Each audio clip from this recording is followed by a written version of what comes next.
Wonderful. I believe that is my sign and signal. So welcome everybody. It's wonderful to have you here joining us this evening for the Tech Impact Forum presents Big Data's Impact on Workforce Success and Equity.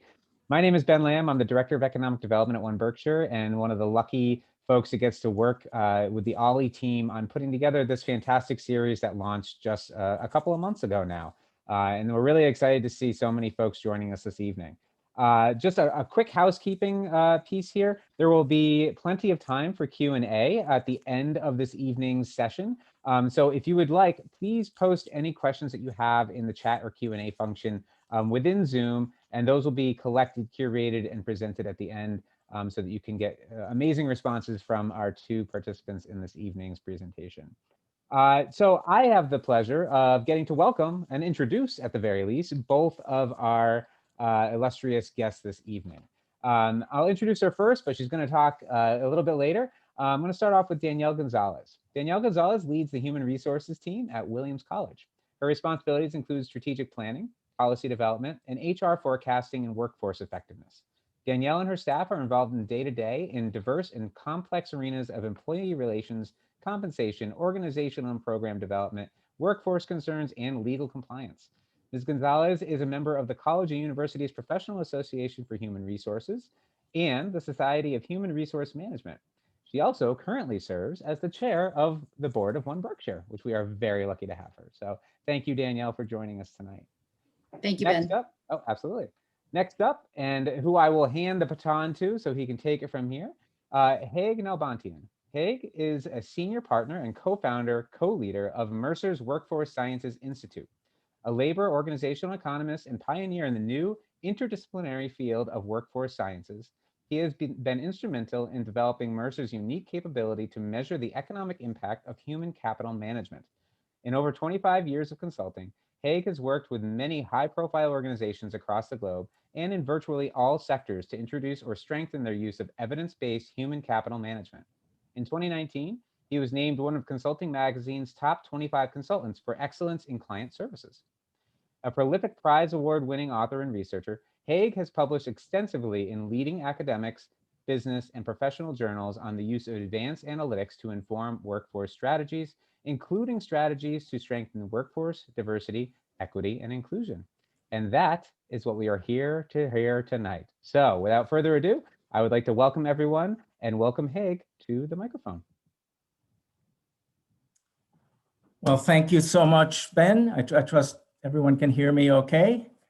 Appreciate your kind introduction. I also want to thank our hosts from Ollie, Megan Wilden and Bob Braddock for inviting me to participate in this session today and share some of the learnings from my and our team's work in the area of workforce science. I'll explain what that is in a moment. Most of all, I want to thank you for taking the time this evening to join us. We very much want this session to be of value to you, and we know your time is valuable. So look forward to the discussion components of our session today, and to really having an engaging dialogue. And with that, I'm very grateful to Danielle for agreeing to moderate the discussion and lead that dialogue. Hopefully we can get into some very practical issues as well as broad social trends. So I'm here to talk about workforce analytics and big data as it's applied to the world of work and the management of workforces. But before I plunge into that, I just want to set the stage a little bit with this notion of big data and analytics more generally. I mean, big data and analytics abound. We see it everywhere, right? It touches our lives in so many different ways. Most of you probably have the most direct connection to it through your lives as customers, right? You are constantly engaging with the outside world as you search for different products and offerings or different things that you're interested in, and as you buy certain products and services. You know, that digital trail that you're leaving is under constant scrutiny as various types of organizations are tracking what you do, to get better informed on what it is you really value, what it is you really respond to. They're doing it for a reason. They're doing it because they believe it works, and data tends to show that it does work. It permits them to target their investments in different segments of the marketplace in a more direct way, and ensure they're getting the highest yield from the investments they make in understanding the customer. So we experience that all the time, right? Every click we make, every search we make, we're getting feedback as to how some algorithm is assessing what we're looking for and telling us, oh, you might also be interested in this. In the old days, it would be primarily surveys and focus groups. Those still exist, but the regular ongoing analysis of the digital data that we leave and that collectively we are amassing at enormous volumes, that is being analyzed to understand the customer. We experience it in the world of medicine. I'm trying to advance my slide here, excuse me. Yeah. There's so many disciplines where big data and analytics are in full view. In medicine and healthcare, we certainly see it. Sometimes we wonder if our doctors are really physicians or they're applied statisticians, as they share with us evidence on what's likely to work best and what best fits our needs. We've seen it in the world of COVID. That's been so amazing to see the real-time press to assess what the data are telling us about the spread and dissemination of that disease, and in different demographic groups, in different regions across the world. And that has forced us to also see some of the limitations, right, of big data. If you look at the early forecasts, they were all over the place.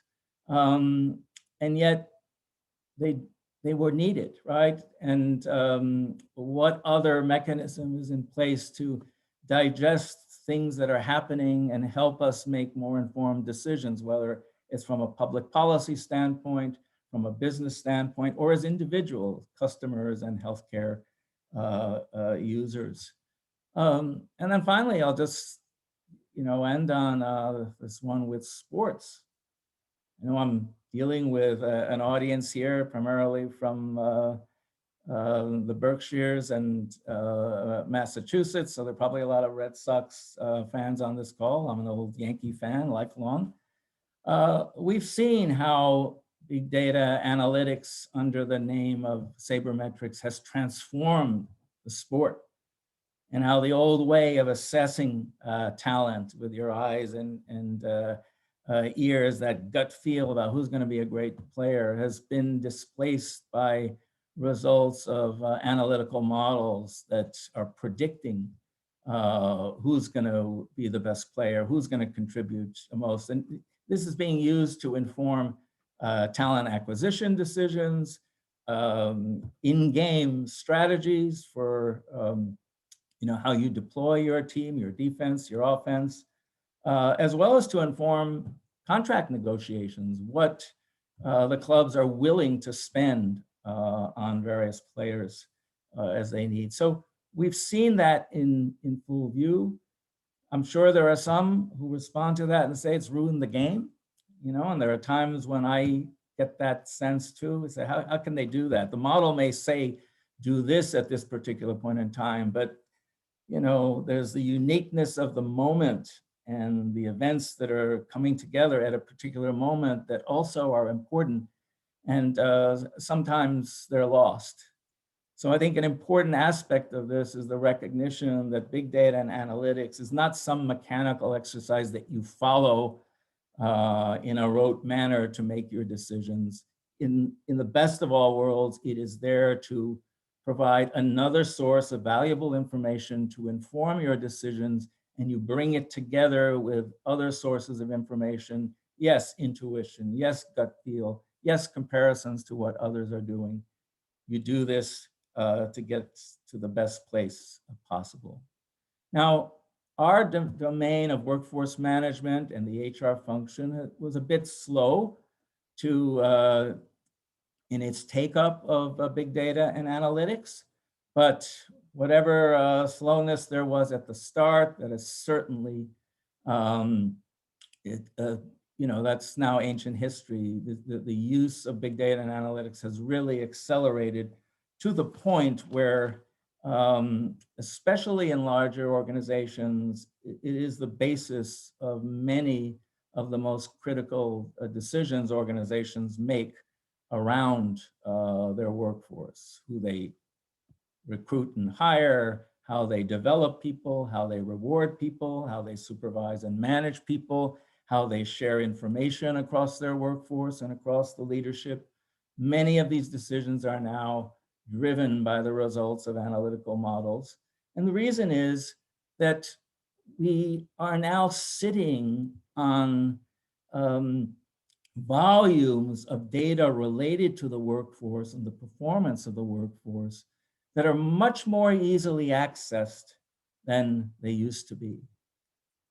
Historically, HR was very perceptual in its orientation. It would rely very heavily on surveys and focus groups and interviews. Can't tell you how many clients have said, no more interviews, please. We've gone to our leadership too many times. We've gone to the employees with our surveys too many times.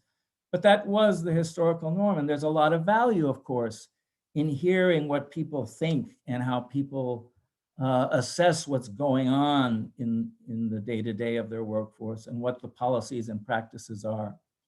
But we have a new opportunity here. Just as the marketing scientists of old realized that you could not only ask people about what they value in their products, but you could follow the dollar trail, so to speak. You could see what they're actually purchasing and build some predictive models to see what predicts what they're actually purchasing.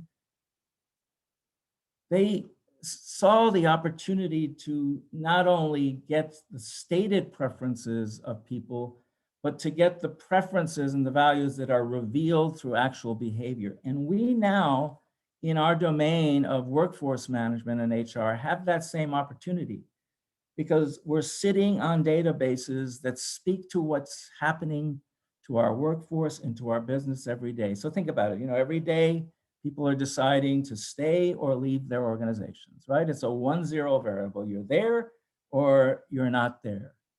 Periodically, people are getting changes in the assignments they have, changes in who their supervisor is, changes in the characteristics of the people they work with as team members go in and out.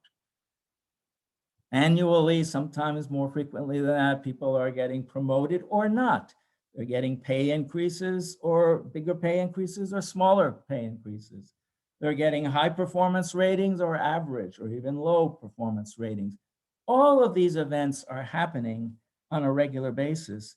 And those events are indicative of the reality of what the organization actually values. So who is being successful in this organization? Who is staying and thriving in this organization? And who is not?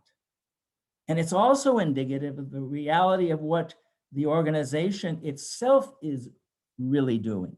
So I had this really crazy experience a couple of years ago working with one of the more high-tech oriented financial services company, and went into their offices. It is 21st century and beyond.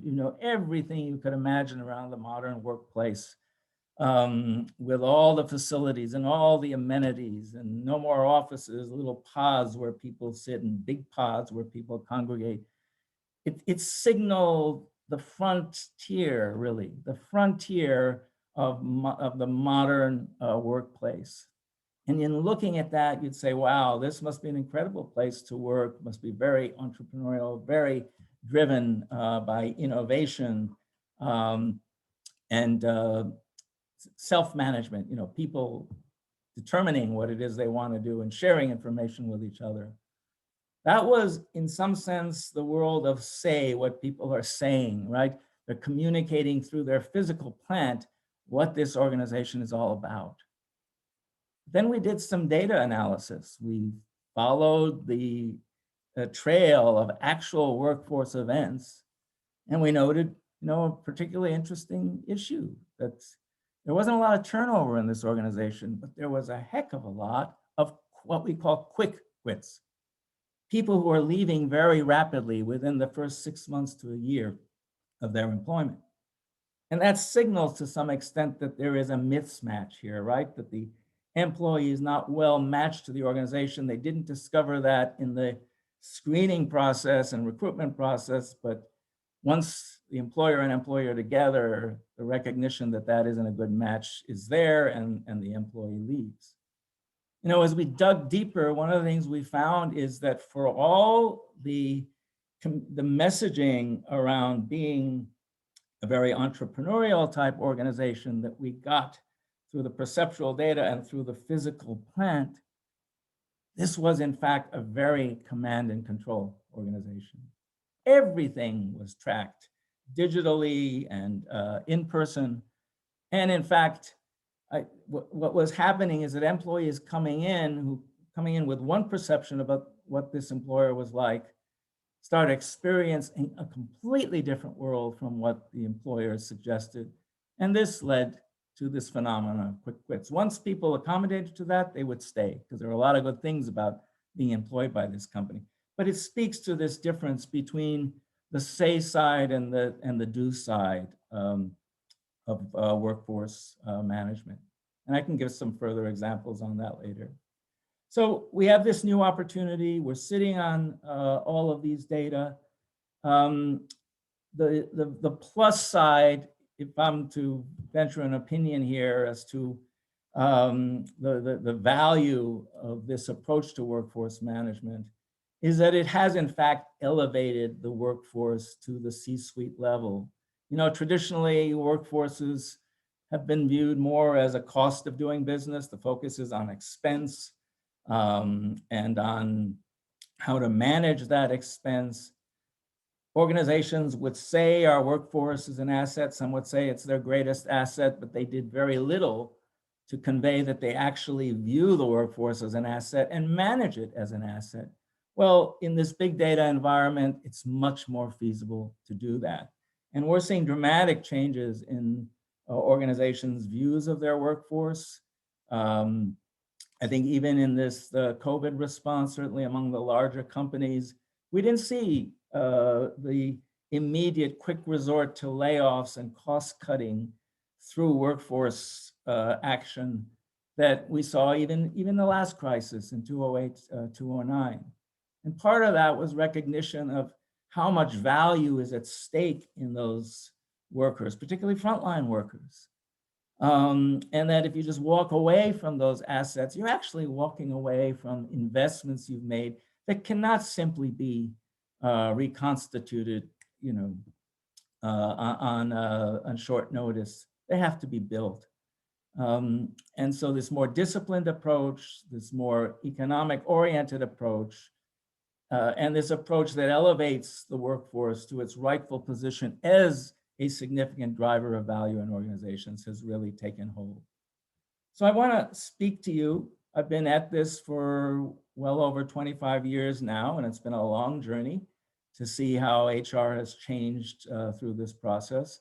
What I'd like to do is give you just some examples of how it is applied to different areas that may be of interest. We know they have social interests, we know they have business interests, and hopefully they have direct interest to you. So the first one I'm going to talk about is diversity and inclusion.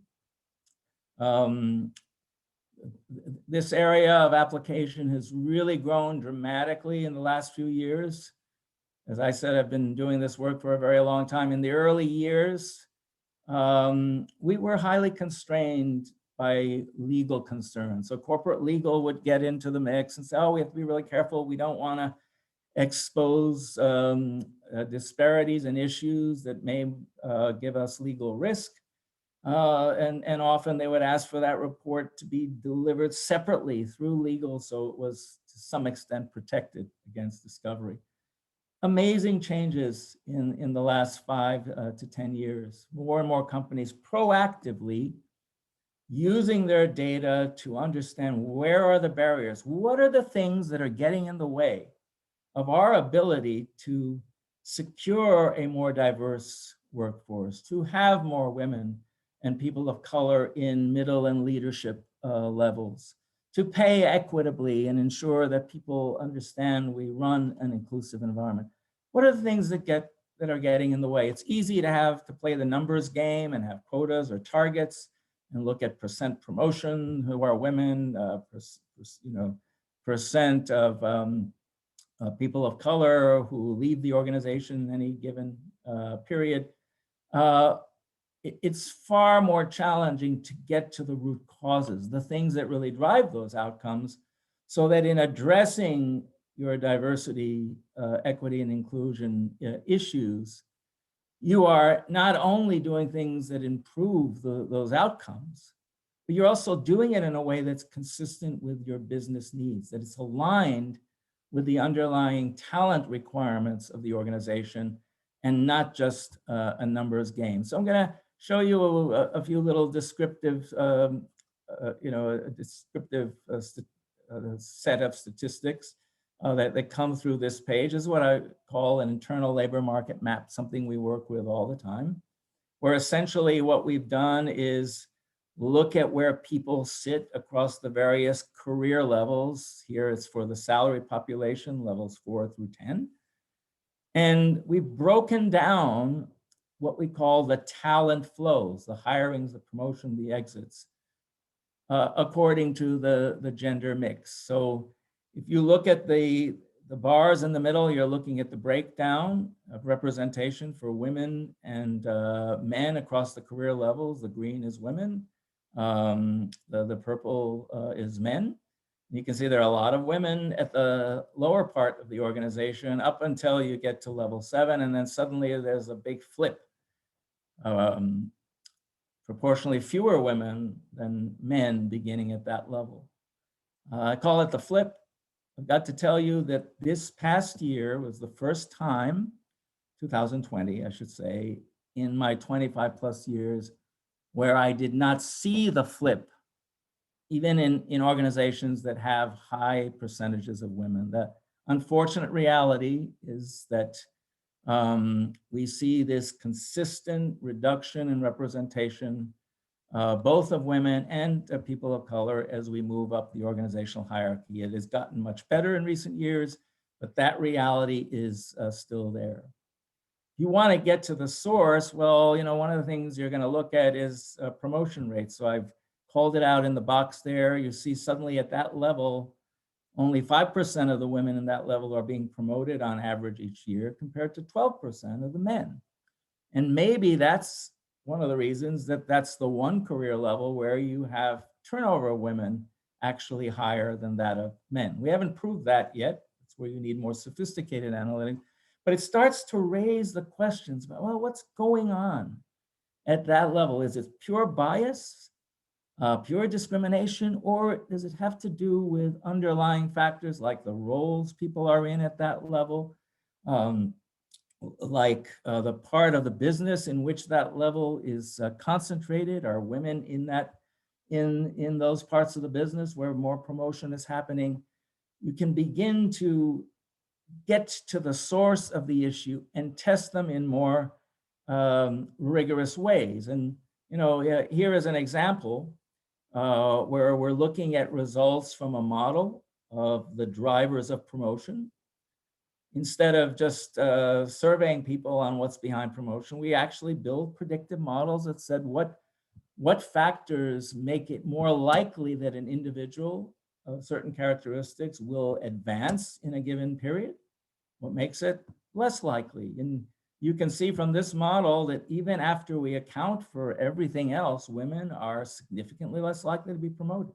All else equal, 33% less likely to be promoted than men.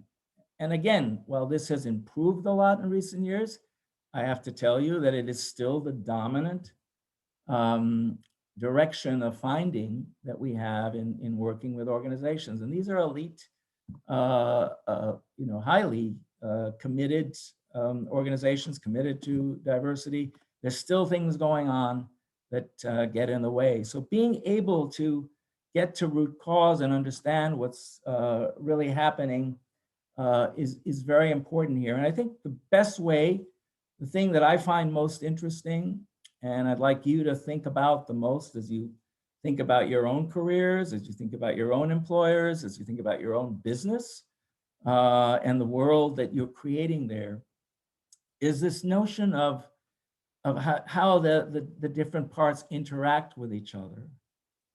And the question as to how much of the success of people, employees, or partners in our business is determined by what they do and what they bring, and how much is about where they are situated in the business, where they sit.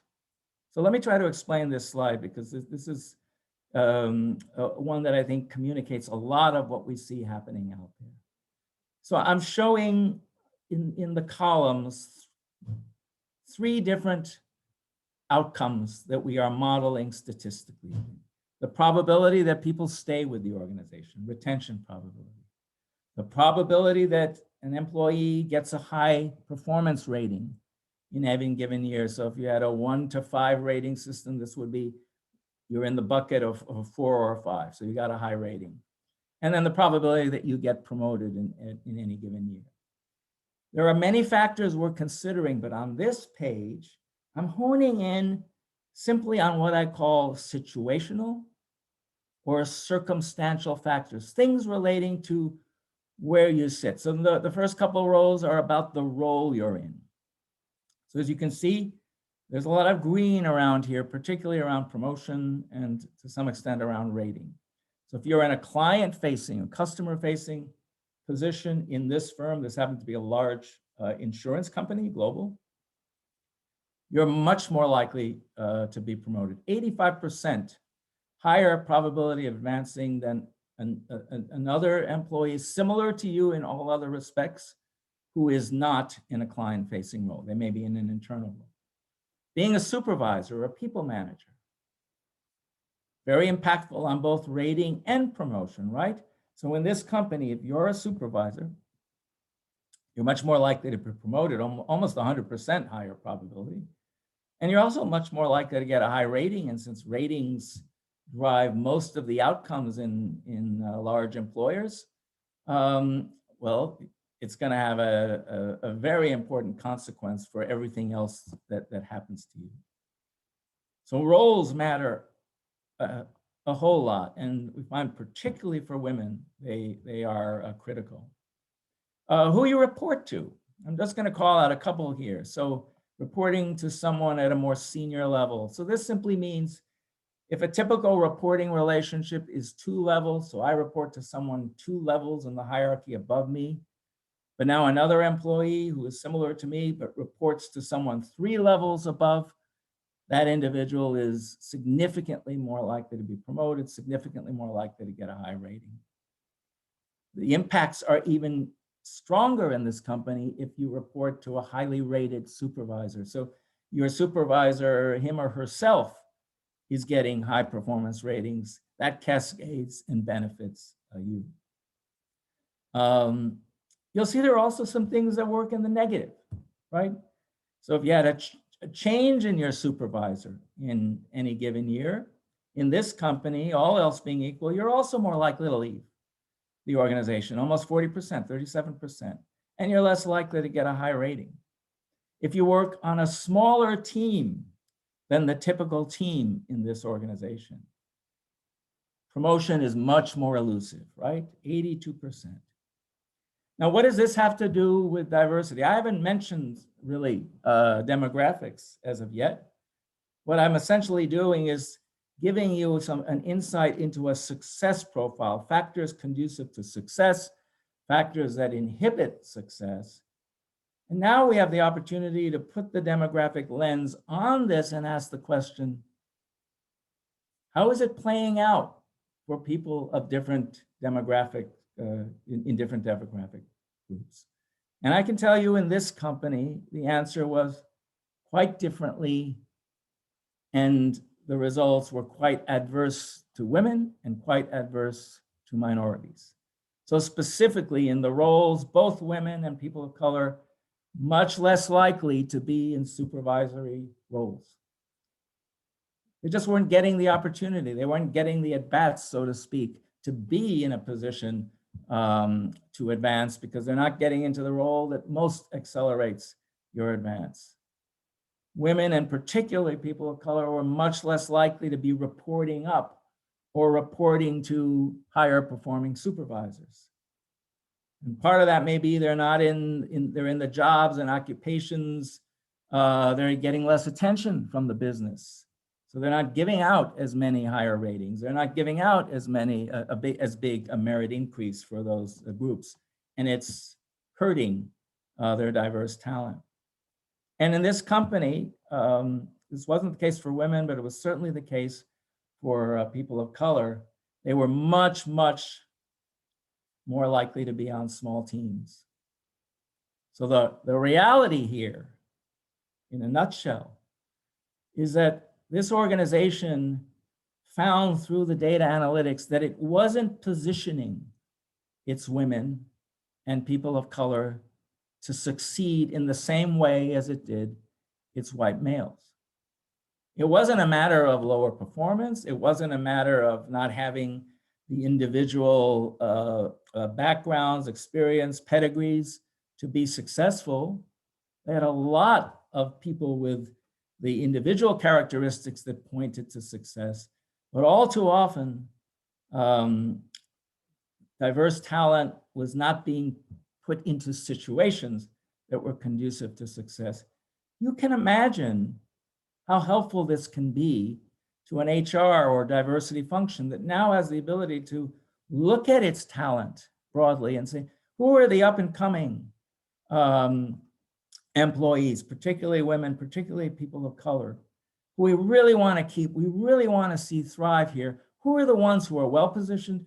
Who are the ones who are at risk of stalling out in their careers, at risk of leaving us? And if that's the case, how can we intervene proactively to correct these situational factors and reduce the risks? That's what organizations are doing. That's big data analytics at work at the service of the D&I objective. I'm going to switch to another area where I'm going to step back from an individual view and start to look across projects. And I'm going to illustrate it through 2 case studies.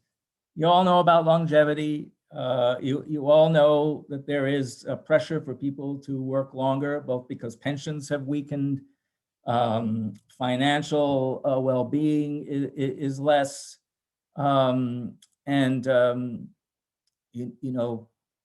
concerns about health is making people feel they need to hold on to their health insurance and keep working longer. So there is this societal pressure. And there's a positive aspect of it, of older people really wanting to work longer, and there are amazing health benefits associated with that. But there are also some challenges to it. Corporations are really not adapted yet to the reality of an older workforce and dealing with more experienced employees for a longer period of time. One of the things that has worked against older workers and experienced workers is the perception that they are less productive. You know, there is this common view out there that, oh, they cost a lot more because they've been with us a long time and had all these pay increases over time. And by the way, they're less productive. They're slower to adapt to new technology. Their cognitive skills decline. Much of that has been debunked in the research. Don't have time to get into that now, maybe in the discussion. But what does the evidence trail tell us? So here's a particular example. And I'm sharing this one example because it's pretty amazing that I can tell you that this is virtually universal, meaning this same pattern we see in client organization to client organization, one after the other, with hardly any exceptions. And what's the pattern? It's basically once you get past the median age of your workforce, everything goes negative. You're less likely to be promoted. In this particular consumer products company, 21% less likely to be promoted. You're less likely to get a high performance rating. your pay growth declines. Yeah, your pay levels are higher because you've accumulated pay increases over time. The one positive outcome is turnover probability. It's a pretty generalizable finding that all else being equal, more experienced employees are less likely to leave a company. And it could be that because they have such a lower turnover probability, perhaps because there are fewer opportunities to get hired as an older worker, companies don't feel they have to give the promotion to Haig. They don't have to give the high rating to Haig because he's not going anywhere. That may be the case, but it's quite incredible to have this universal signal that things turn negative for employees once they get beyond the median age. And generationally, this holds very firmly. Gen Xers have worse outcomes than Gen Ys. Baby boomers have worse outcomes than Gen Xers. It's a very consistent finding. So if you just looked at the individual outcomes, you'd say, oh, I guess older workers are less productive. I guess they do present a liability. Now I'm going to show you a different side of the coin. We also do a lot of work with clients where we're looking at what drives business outcomes or the performance of a group. So it could be branches within a regional banking system. It could be offices in a service organization, consulting practices and offices in a professional services organization, plants in a multi-plant factory. And here we're looking at how different workforce attributes predict and explain operational productivity. And look at the bar that I have circled. Bottom line in this company at that more macro level, the older the employees in a group, the older the mean age of employees in a group, the better the group perform, the better the business perform. So think about that.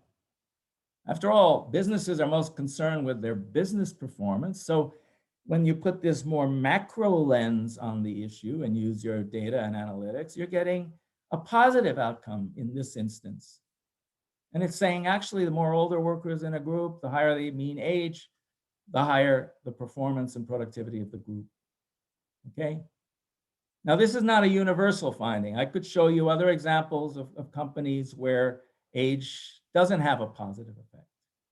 On balance, we find age is neutral at a macro level, and the tenure, so longer service in the employer, is on balance productive. It contributes positively to performance. But that's in stark contrast to what we're seeing at the individual level that tells us, if workers are creating value, they're certainly not getting the value from the employer because all of those outcomes are negative. How do we explain this? Well, the explanation I'll give you revolves around this notion of spillover, right? And the thinking here is that as we get older, the nature of our contribution at work changes, right? What we do at work is different. What we value from work is different. And this data suggests that the productivity of older employees is showing up not in their individual outcomes, but in the performance of those with whom they work, right? In the broader landscape of performance that actually drives business value. So maybe it's happening because you're more of a mentor and you're less focused on yourself. Maybe it's happening simply because you're less likely to leave if you're an older employee. So you stabilize the group.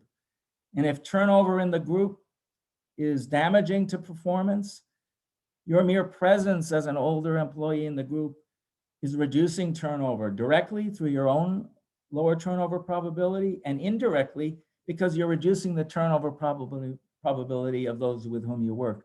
We have found that in our data. So this spillover is happening.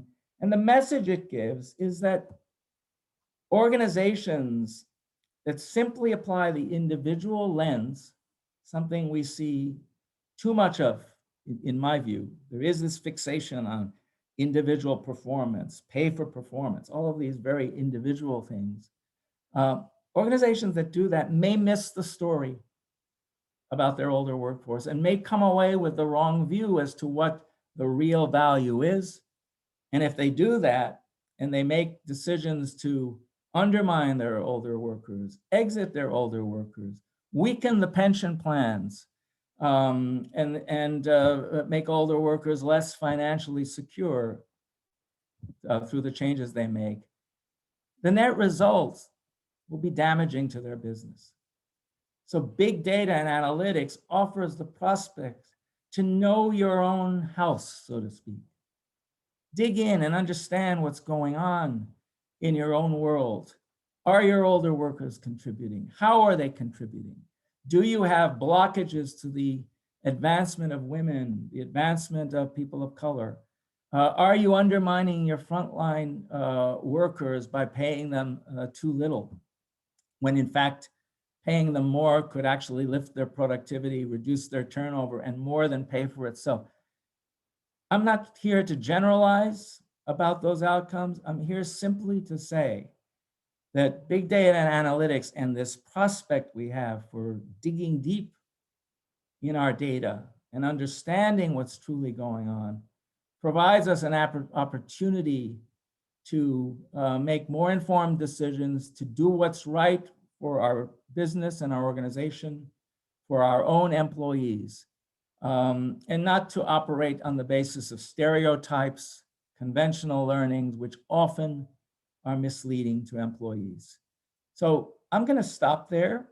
These are two illustrations. There are other illustrations we'll get into in the discussion, but I want to move on and hand over to Danielle to take it from here. Thanks, Haig. This is all very exciting, and there's just so many questions that you raised for this conversation that I'm just thrilled to have the opportunity to pick your brain about this personally and professionally. You've touched on a couple of things here, and you just ended with, identifying maybe some stereotype threat that could exist. Could you talk a little bit about strategies you've seen to be effective in reducing bias, whether that is related to recruitment and selection, compensation practices, performance assessment? If you pick any of those that might be helpful that a small business could even implement. Sure. So, there are programs and practices we hear a lot about that are assumed to generally have a positive impact in this way. So, we hear a lot about hiring, trying to blind resumes, trying to limit initial interactions to more objective mechanisms, so you don't have bias intervening in the screening process before people even have a chance, to be considered. And as part of that mechanism, we've seen a robust application of big data analytics, predictive analytics to the hiring and recruitment side. So organizations using models rather than relying on people to make choices, using models that will predict who's likely to be a high quality hire. And some of them are quite out there.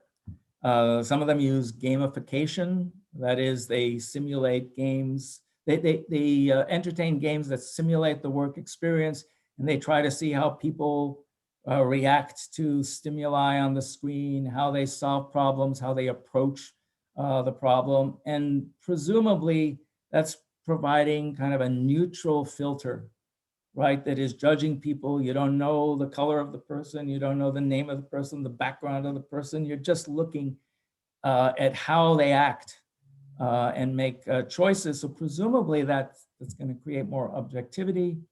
But every magic wand has its dangers, right? And we have found, and I think the EEOC has expressed concerns about this as well, that the very medium, right? So maybe you're removing subjectivity by having objective statistical or big data models making the selection criteria for you. But the medium itself, the need to use technology, for instance, or the way in which you're assessing how people solve problems may import bias directly into the process and not change the outcomes. And in fact, there is a lot of concern that there may be new sources of disparity emerging through these big tech solutions. My best solution, because we work with so many clients using it, is learn the facts, right? There are so many stereotypes out there. There are so many so-called best practices out there. Some are good, some are not, some are truthful, some are misleading. There's no substitute from taking advantage of whatever data you have, and that's both archival data of the kind I've just spoken to, perceptual data through surveys. Understand your own organization, because you will find undoubtedly the systemic impediments to progress. And some may be reflections of bias because you can't explain them through any objective criteria. Some may be very much explained, like the ones I just showed you in the success profile, right? But the fact that you can explain them doesn't mean they're not hurting people of color. They're not hurting women. So focus on understanding that and then managing your workforce in a more proactive way. So, one of the things I'm hearing you say is it's really even acknowledging and understanding your underlying bias. We all have implicit bias and having a more healthy awareness of that, right? We can't eliminate it completely, but growing that. There was an interesting research project that I'd seen Harvard has had ongoing for years, Project Implicit. You could even take online tools to help you identify your bias. So, raising that up and having more awearness. Yeah, Danielle, if I can give just a quick example of that. A few years ago, I worked with a large global consumer products company. Their leadership was very engaged, very committed, but they were dissatisfied with the lack of progress in representation of women, representation of people of color. So we did the deep dive modeling. They adopted and embraced what is called the GE 9 box, right? That every year they're evaluating their talent on the results produced and on leadership capability and potential. So there are three dimensions along each of those components, and you place your talent in a particular quadrant. And what was so interesting is we were able to decompose it. And when we built predictive model, what predicts who's going to have a high results rating? With the exception of one group, we found that people of color were equally likely to have high results as comparable whites. Women were actually more likely to have high results than comparable men. But when we did the leadership side of the equation, what predicted that? Huge disparities, anywhere between 30 to 50%, depending on the group you're part of, less likely to get a high leadership rating. And women less likely to get a high leadership rating than men. So think about that. You're getting this disjuncture, and the results side is positive. Leadership side is negative. It's one of the really fondest experiences, if I can call it that, in my career, to sit with that executive leadership team as they pondered these results. And to them, it was a mirror. And the CEO, I'll never forget, he says, I own this. This is the organization I'm running. And what this means is we've embraced a leadership model that is monolithic. It says there is only one way to lead effectively. And the attributes and the behaviors are the ones that we tend to associate with white males in our company. And he said, that's crazy in a business that is serving such diverse populations. All the growth is in diverse populations. The idea that we can only lead in one way, we can't abide that. You know what they did? They jettisoned the 9 box. It's irreparable. There's no way we can repair it. We've got to start from scratch. We've got to make people understand. We are going to embrace broader models of leadership and recognize what people contribute in their own ways. And they have made huge strides in terms of diversity. They're also a very successful business. I think if you talk to their CEO, he'd say that was a very important change they made. That's a great example. And that brings up, I think a lot of us here in the Berkshires are trying to look at internal labor markets, local labor markets, and trying to really invest and promote from within, and whether that's, have that long-term commitment, low turnover, and reward seniority. So, do we have to really change that model and look to external markets so that we can, otherwise, we have women and minorities, underrepresented folks entering at that bottom rung of the ladder, right? So, is there a balance in that and how we approach those internal versus external markets for new hires? I think you've honed in on what is to me the single most important question when organizations are creating their workforce strategy. And it has profound implications for their diversity and inclusion strategy. So the fundamental question is, in effect, build versus buy. Do we do better hiring for the long term and have, you hire in at lower levels and let people percolate up as they gain experience and know-how and come to understand our organization? Or do we just go to the market and get the talent we need when we need it at the price the market commands? It's really a pivotal decision. No organization I've ever worked with is one or the other completely. It's always, where's the dial moving? In times of transition, you will always see organizations moving more to buy because they don't have time to build new capabilities and experience to drive their business. So they got to go to market. On the other hand, there is an important question. How much value comes from longevity of association? And to me, it's an empirical problem. It's one we are constantly measuring. So, if you're a build organization, it means there is some value, surplus value beyond the individual's capabilities that comes from longer term association with employees with each other, longer term relationships with customers, internal networks, institutional knowledge that is creating unique capability that cannot be bought. You just can't go out and replicate it. On the other hand, organizations that are buying their talent, they're saying it's mostly about getting the best and the brightest, the right people at the right time, and it's about fit. I agree with you that given historical inequities, given lack of representation, there are very few organizations that can rely on a build strategy to get them where they need to be from a representation standpoint and a diversity standpoint. On the other hand, I've also seen catastrophic outcomes when companies that had a build strategy for their overall talent, when it comes to diversity, they say, oh, we just have to go and we're getting senior minorities and senior women, bringing them in. What happens often is they don't stick because they don't have those internal networks. They don't have the institutional knowledge, no matter how great they are and how well they performed elsewhere. The early messages are negative and they're in high demand, so they exit quickly. So it's, as you suggest, it's a balancing act. And here's again where data and analytics can help, because it helps you. Where's the needle? Where should the needle be? What's feasible and what's not? Yeah, there's a real tension in that. So yeah, I hear you. That's not one strategy or the other. We've got to balance those. Well, you also touched on this in the generational differences in the workforce. And, we've seen countless news articles and claims, boomers are X and Gen Xers are Y. I'm wondering if you can demystify some of that, or even give us an insight of what are we learning about Gen Z that's just entering the workforce? Have you researched that yet? Well, we're just starting on Gen Z, so I won't go too much on a limb on that, but we've done some very serious study of Gen Y. Because we're sitting on all these data, right? So we go from project to project with client organizations. We have all of these data on the actual behavioral outcomes and what predicts them. Through our institute, we've been increasingly doing research on those data to say, what do we learn from it that's more generalizable?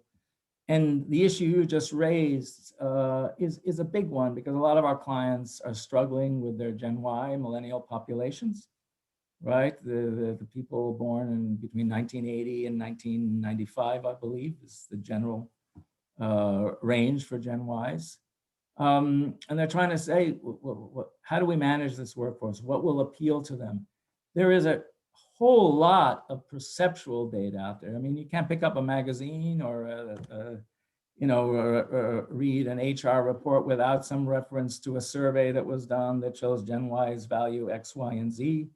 The stereotype is they're less oriented to hierarchy and extrinsic rewards. They're much more oriented to mission, experience. They care a lot about whom they work with, less about supervisory hierarchical relationships.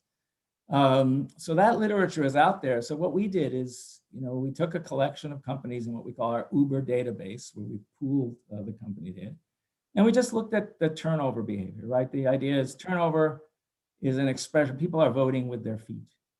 right? You're staying and you're leaving the organization. You're making those choices, and we're looking at voluntary turnover.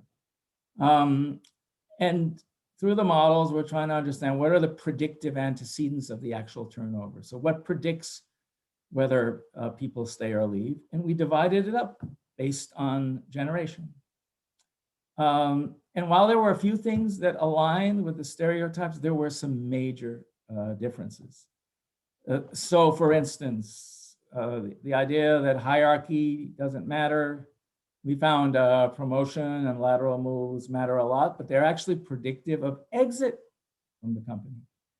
So millennials tend to use promotion and broader experience to grow by moving across companies, not within. So there's a little bit of a double-edged sword for the employer.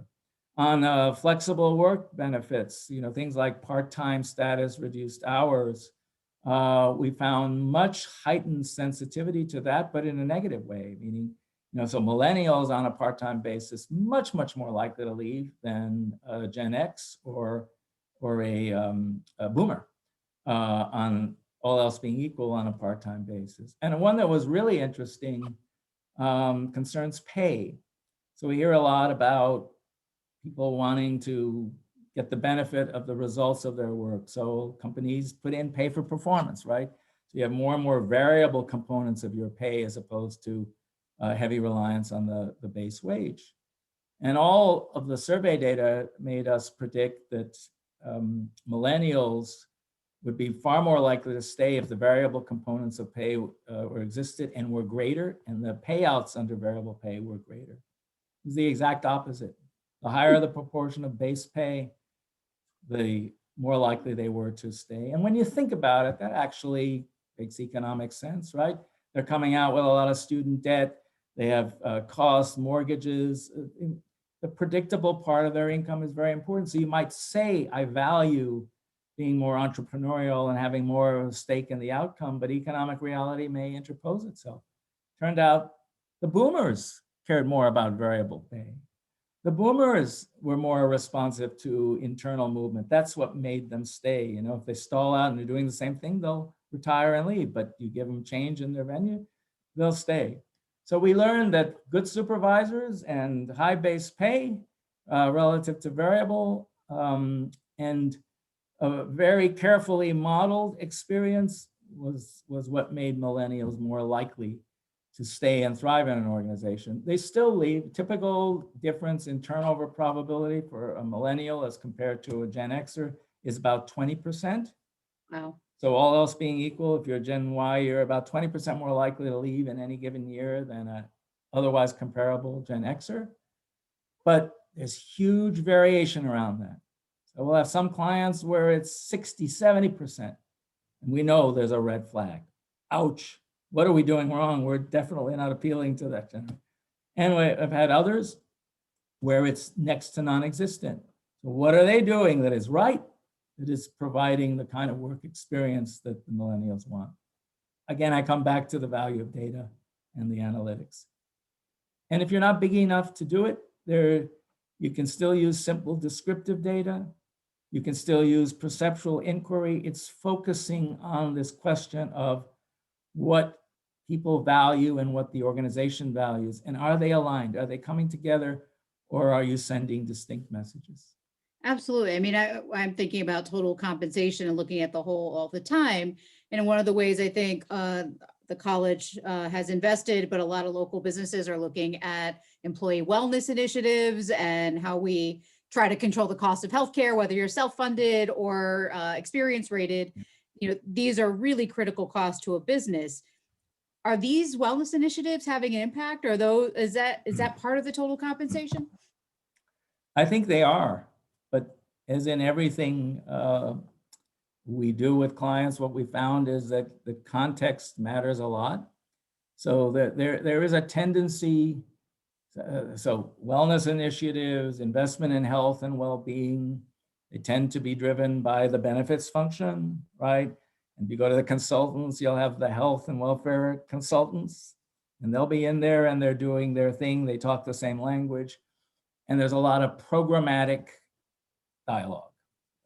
So there's this program, that program, it's worked well here, it's worked well in this other play. Oh, it didn't work too well in this other organization. Here's why we think that's the case. So you get into a discussion of programs, and it tends to keep the lens focused simply on the world of benefits itself and the parameters of the program. So what exactly is the program? Could you restructure it? What we're finding is that you can have identical health programs or a wellness initiative in one environment. It works beautifully, reduces absence, reduces turnover, productivity goes up, engagement surveys say, you're doing really well with this employee population, a lot of positive outcome. In another, a lot of negatives, unintended negative consequences, either lack of utilization or those who utilize it, you're not seeing any changes in their behavior. And why the difference? It's because we find there are strong interactions between what happens to people at work and the trajectory of their health risks and claims. It's not one-dimensional where you say, oh, if we improve health and wellness, bingo, we improve performance, engagement, and retention.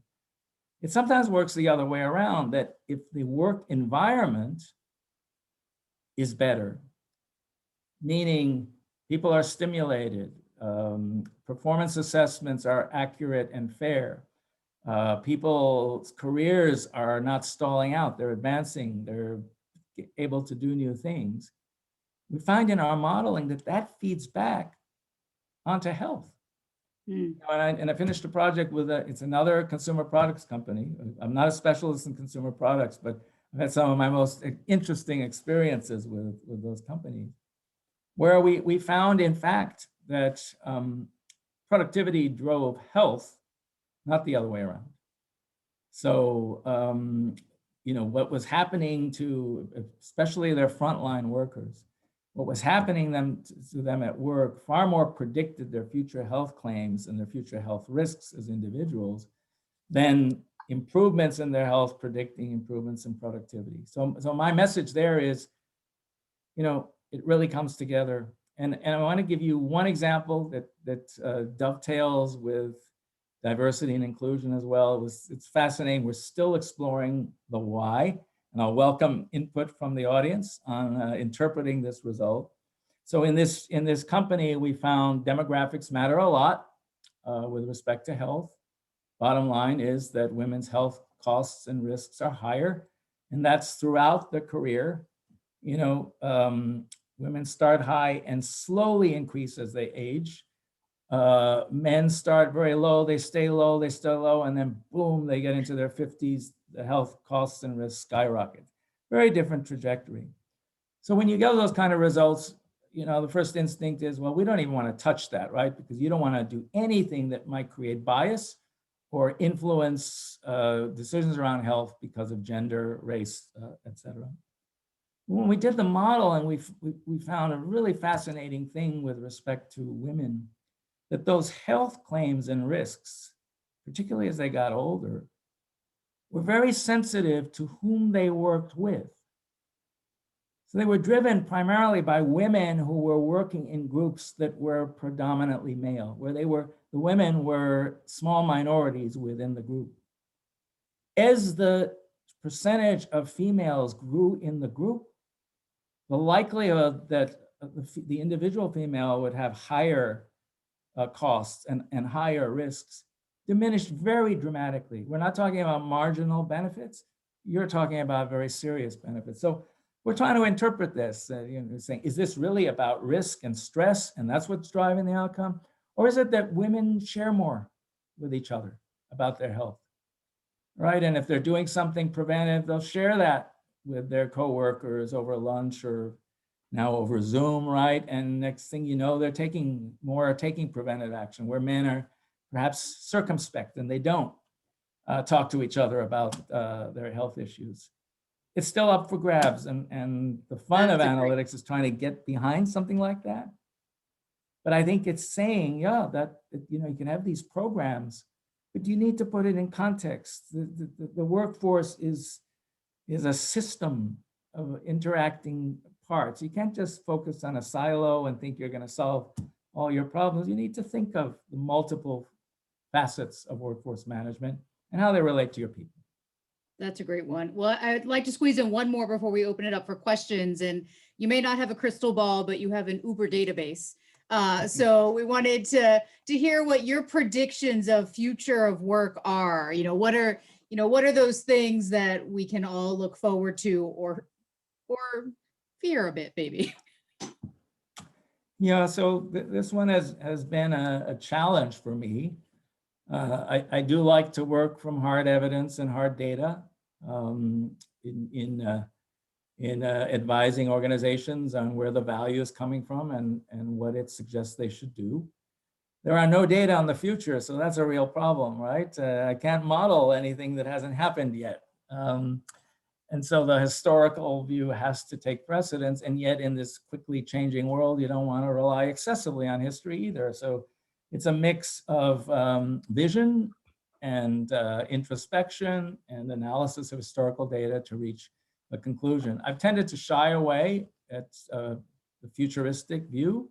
And when the discussions, it's going back almost a decade now, the future of work emerged, and I was seeing all these forecasts that by 2020, 40+% of current jobs, and I think this was the Frey and Osborne study at Oxford University. I think it was in 2013. So they said by 2020, 40% plus of the current jobs would be gone, displaced by computerization. And they literally did a mapping. It's a beautiful piece of work. They did a mapping of all the jobs and the tasks associated with those jobs and say which ones are amenable to displacement by computerization and automation, which ones aren't.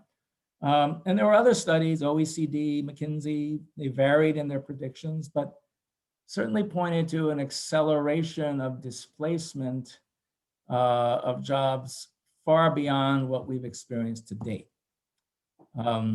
So, I was getting a little feedback there that suggests, oh, well, so maybe my reticence about this was correct. Now we go through COVID and the experience of the last year. And it is remarkable to me how quickly organizations have adapted. We've all adapted, obviously, right? We're here today through Zoom and functioning and exchanging ideas and feelings about things. The business world has adapted remarkably fast. This notion that the world of work really will change dramatically and involve more technology than ever, involve more remote working. We have many clients who are contemplating now return to work. Some have said, you know what, we're just going to keep it remote. You want to work remote, you're going to stay there. Most are working on what they call hybrid models that will involve some balance between days in the office working with your colleagues in physical proximity and some remaining remote. There are a few saying we're going fully back to office, but that seems to be the minority. Clearly things have happened that change the way leadership looks at it. You no longer say, oh, this is an opportunity for people to shirk and be unproductive, because generally that's not happened. People have been very productive and people have remained engaged. And also from an employee standpoint, the feeling that I can actually do this. Mm-hmm. Going back to experienced workers, the hit on them all was, well, they're not good at adapting to technology. Well, guess what? A lot of them have been forced to do so through this period, right? And are finding out I actually can learn new things and I actually can do things in a different way and be happy. So I don't think there's any technology I've seen so far that replaces the huge value of being together, the serendipitous exchange that leads to an idea, the strengthening of engagement when you feel part of a team. It's a little hard to be programmed through technology to be part of a team. But I do recognize that what we've been through has accelerated some of what those scholars were predicting. And this world of remote work, gig work, automated processes is going to take over. But if we get into more discussion, I don't want to hog the time, but there are some upsides that it's not suggesting that all of what we learned and what we thought of value will go away. We've learned a lot from some work actually with GE on their brilliant factory movement that suggests that some of the social skills, the team building skills, the problem solving skills, those are not amenable to computerization, and it puts a primacy on people who have them. Well, you may not have been a futurist, but you got in on the ground floor of creating this evidence-based workforce management and thinking about it way before others. So you should take some credit there. I think we're going to bring Bob in to help facilitate some of the questions that have come in and pose those, the wizard behind the curtain there. Hi, thanks, Danielle and Haig. It's absolutely terrific. The chat box has been super busy, so let me just get right to it. This is actually a question, I think, for both you, Danielle, and for Haig and Tyler. It poses a question about the importance and a process of communicating effectively to a workforce. And Tyler points out a situation where communication within an enterprise is largely through the grapevine, which is not very time efficient and has other elements. Could you comment on workforce and communication and just some best practices there? Oh, goodness. For me, that is a perpetual challenge with a workforce that's dispersed along jobs that might be in front of a computer and others that may not. So, I think we've had to deploy multiple avenues and still haven't gotten that right or perfect. Sometimes the grapevine is actually pretty effective at the college. But, whether that there's a system, if somebody has sort of a dashboard that they log into every day, time clock reporting, like utilizing systems that individuals might engage with on a regular basis has been really helpful for us, whatever the time reporting function might be. Even part of the onboarding experience of this is how we communicate as an organization, whatever your organization is. We rely heavily on email, we rely heavily on text. So trying to ask them what would work is one of the ways. But there has been no silver bullet for us with, having a small city on a college campus, communicating with so many different constituents. Communicated it at least 5 times. I have no evidence to support that, but has been working at least 5 times in 5 different ways. Haig might have some other thoughts. Sure, well, those are a great example. I mean, it's central, and we see it all the time in some of the inconsistency between what people say and respond to on surveys and what the data tells us they're doing. I'll give you an example. Large, not-for-profit, very well-known organization, elite organization for whom we've done a lot of this D&I work, model-driven. We did the full analysis of the drivers of the various outcomes, and they look really good. I mean, we're not finding disparities. And from a data perspective, it looks like, wow, they have, they're one of these few who really has it right and has conquered this issue. We did digital focus groups, which is a technology we can now use to have real-time conversations with people and capture what they're saying.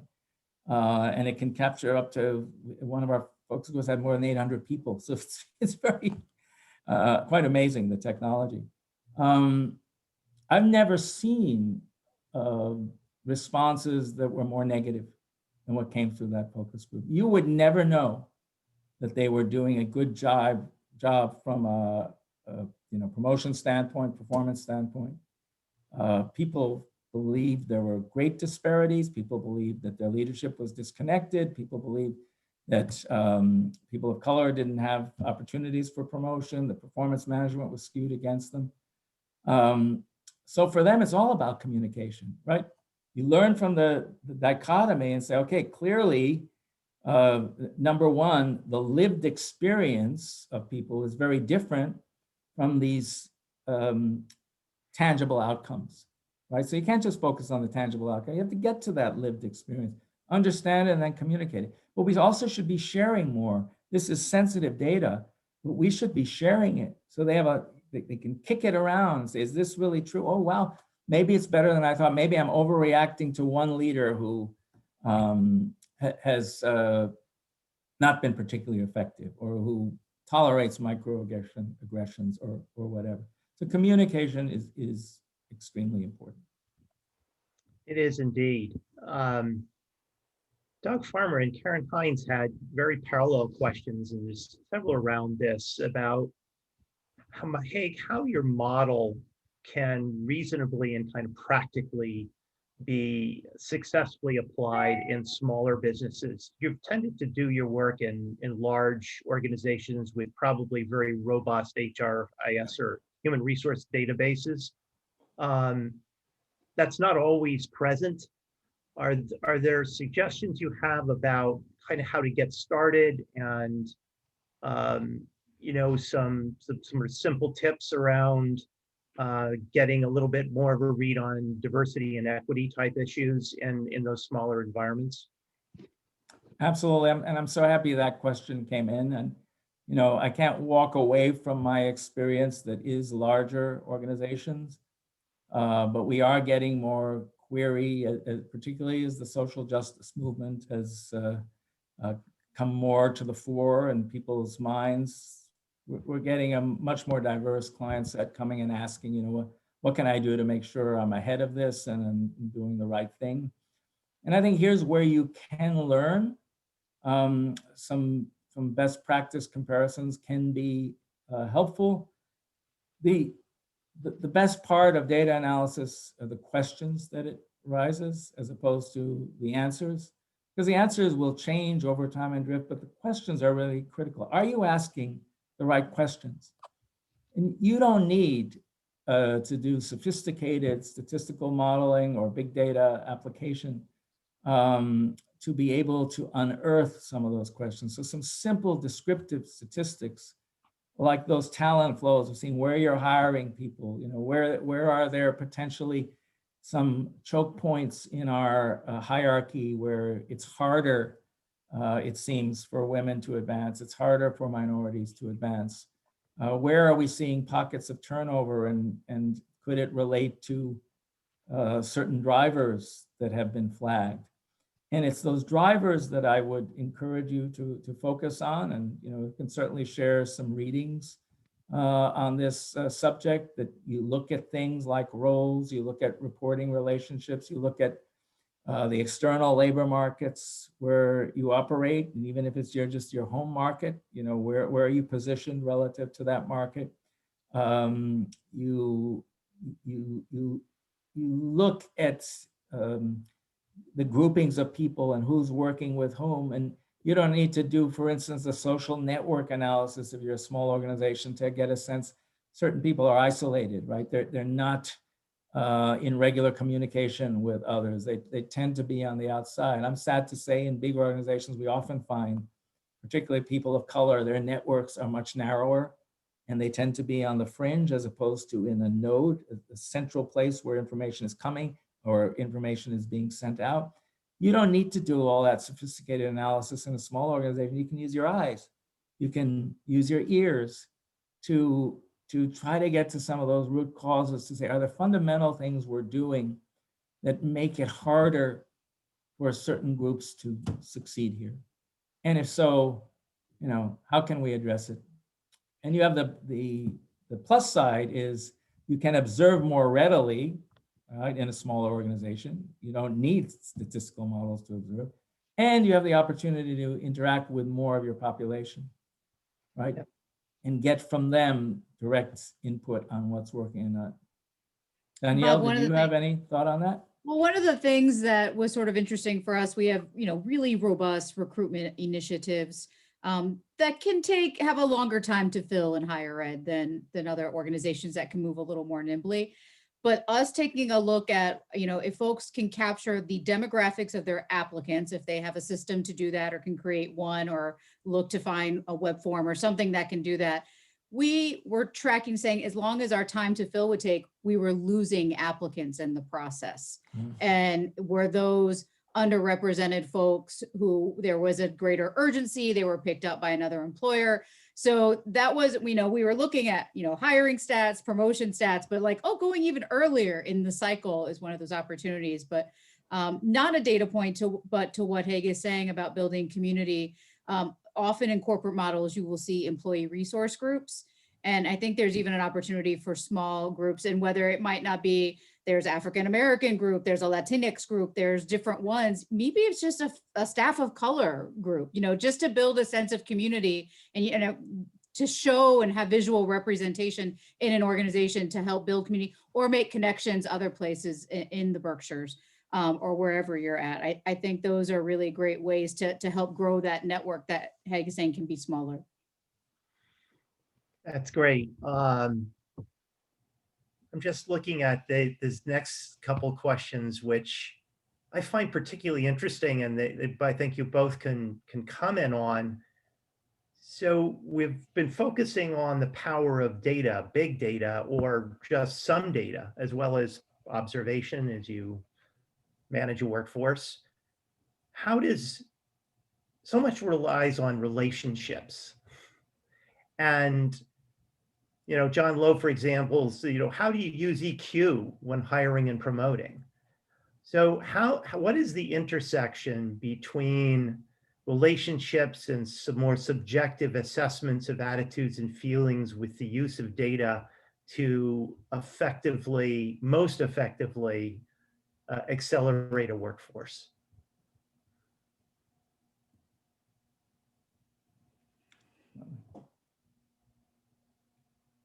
Well, Yeah, okay, go for it. okay. The big question. Relationships matter, absolutely. I have not had the opportunity to do any data modeling that took in measures like that. If they were doing testing of leaders to see where their skills and competencies lie, it'd be interesting to do that. But we can get at the impact of relationships by looking at how supervisor reporting relationships, how team member characteristics relative to the individual, and even how customer relationships, longevity, endurance of customer relationships influence what happens to people. I'll never forget many, many years ago, one of the first projects where we did what we call business impact modeling, where we were linking workforce characteristics to business outcomes. And I ended up in this kind of this internal, in the middle of an internal battle between members of the executive committee. They fell into two camps, and it related to the importance of tenure and whether they should have a build versus a buy orientation. And there was one camp that felt it's all about relationships. And because those relationships, particularly the senior relationships with the customers, are so critical, we need to pour our compensation resources into that little group of managing directors because everything comes from them. And there was another group who said, I'm not so sure. So the beauty of data, we did some of the analysis and that simple question of looking over time to see, did turnover among those managing directors, as it happened, and severing of those individual relationships with customers end up undermining the business? Did you see any dip in business?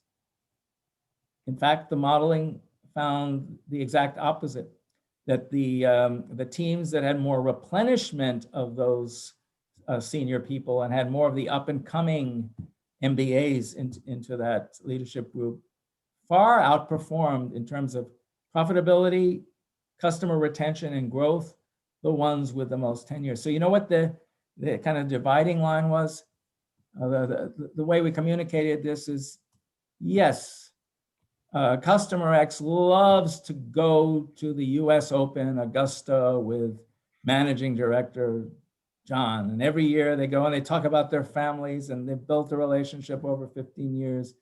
It's great, but guess what? When John leaves, they still value the relationship with the firm.